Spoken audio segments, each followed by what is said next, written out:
বন্ধুরা, সাধারণত ফেসবুক বা ইউটিউবে আমি খুব একটা আসি না, কিন্তু মাঝে মধ্যে আসতে ইচ্ছেও হয়। কারণ কি জানেন?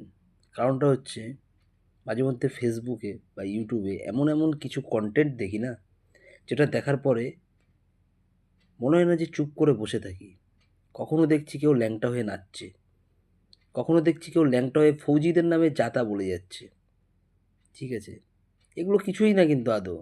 ব্যাপারটা কি বলেন তো? ব্যাপারটা হচ্ছে জাস্ট ভাইরাল। এটা ভাইরাল হওয়ার একটা নিনজা টেকনিক।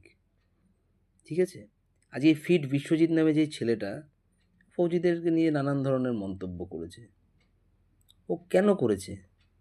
ও করার পিছনে একটাই কারণ, সেটা হচ্ছে কি বলেন তো? ভাইরাল হওয়া। এই কদিন আগে দীপঙ্কর আর ওই সুমি কোয়েল কারা আছে না, হ্যাঁ, দু চারটে বিয়ে করে নিয়ে ঘোরাঘুরি করছে। যখন দেখছি এদের ভিডিওটা কেউ দেখছে না, তখন এরা অটোমেটিকই এমন কিছু তৈরি করছে যাতে এদেরকে নিয়ে একটু শোরগোল পড়ে যায়। তাতে কী হবে? এদের ভিডিওগুলো ভাইরাল হবে এবং পয়সা কামাবে। তাতে কী হবে বলুন তো? আপনি আমি সবাই মিলে দেখব। দেখে এই মানে এই নোংরা জিনিসগুলোকে দেখব।